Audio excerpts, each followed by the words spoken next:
What's up, everybody? I'm George Mossey. This is my co-host Heather C. This is part 2. So last night we got You, Me, and Your Ex, episode 3.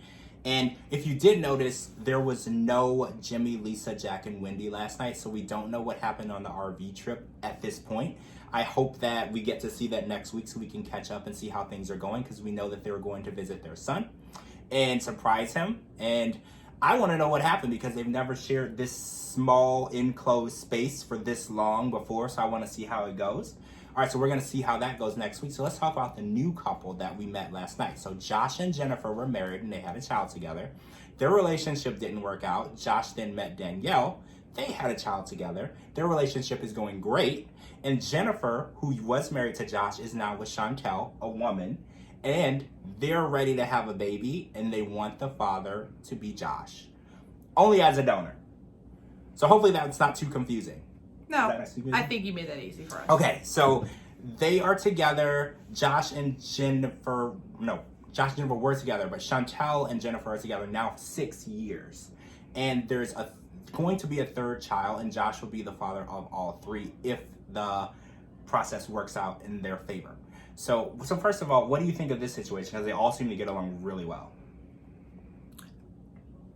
I like it. I mean, it's not polygamy. It's not. That's the first thing you want to think of. Like one man and all these wives. No, that's not it. Clearly, it's a classic case of two people that were together. Relationship didn't work out. That happens to everyone.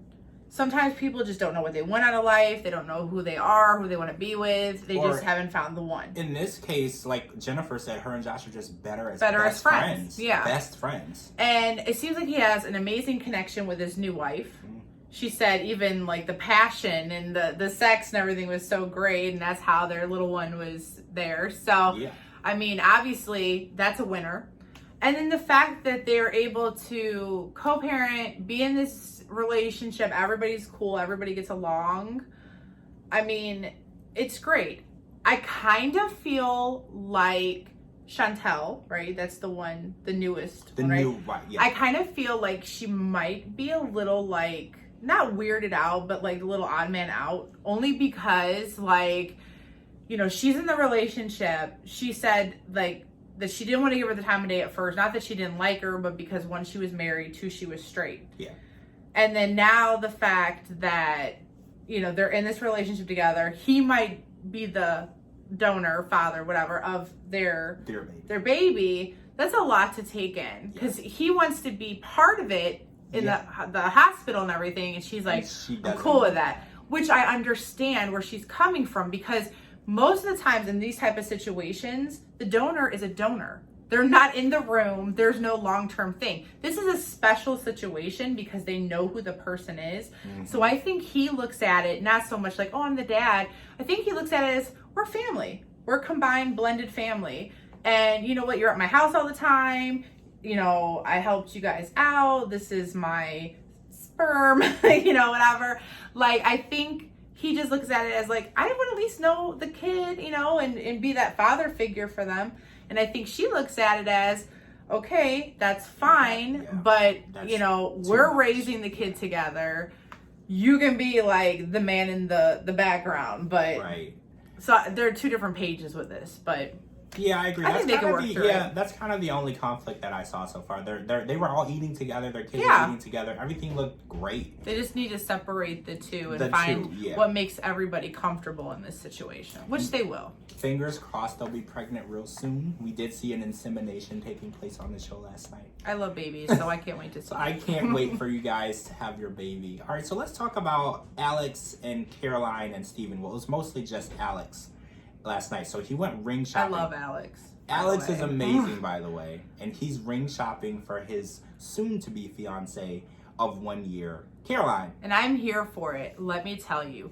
First of all, I agree with him wholeheartedly. You cannot tell nobody anything because they will blow it up in your face all the time. Because like how the person that he was with was just like, oh, are you sure you want to marry her? Yes, he's sure. Tiffany, his sister Tiffany. Yes, he is sure.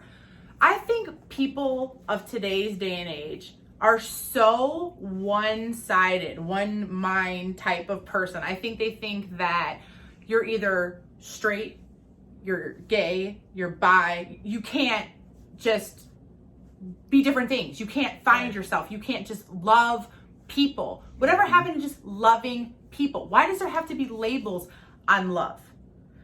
I think that if he wants to be with Caroline, he likes the way they are together, he likes the way that makes her feel, why does it have to be an issue? Why does it have to be a label? Why does it have to be like, oh no, he wanted to be with Steven, that's all he could be with? I agree. And this is your family. This is your support system. Whatever he chooses, even if he does marry her and for whatever reason it doesn't work out, be there to support him. It's his life and this is what he wants. And he's telling you this is what he wants. Yeah, Don't tell people what they want and what they don't want. You don't know what they want. They're using his past relationships as a crutch for him, and they're saying, oh, well, you've only dated this sex or gender, so this has to be what you like. And you can't determine what's in someone's heart and what's in their mind and what they want. And I like them together. I think they're so cute. I think that they balance each other. I do. And I think that, Steven is probably good as his friend, but there was a lot of toxicness because if he cheated on him and he wasn't there for him, and obviously their relationship did not work out at all. Clearly, they're better as friends because they talk a lot. Yeah. But obviously that ship has sailed and he has found a new relationship and people just need support. You don't have to like it. You don't have to agree with it. But you cannot tell somebody who they love. You cannot tell somebody who they can or cannot love because it makes you feel comfortable. Yeah. Love doesn't have to feel normal for you. It's just normal for the people experiencing it. So Alex and Caroline, we wish you the best. Hopefully we get to see you propose on the show. We saw that you didn't buy the ring yet last night that I could see, but you were getting some ideas. Take me ring shopping. I'll go with you. All right, guys, that's it for part 2. I hope you guys enjoyed the You, Me, and Your Ex podcast. I'm George Mossey. This is my co-host, Heather C. Make sure you guys live tweet with us every Sunday night. We live tweet the show, and we would love for you guys to tweet with us. I'll put our Twitters and Instagrams at the bottom. Can't wait to see next week's episode. And again, thank you so much for joining us, and we'll see you guys real soon.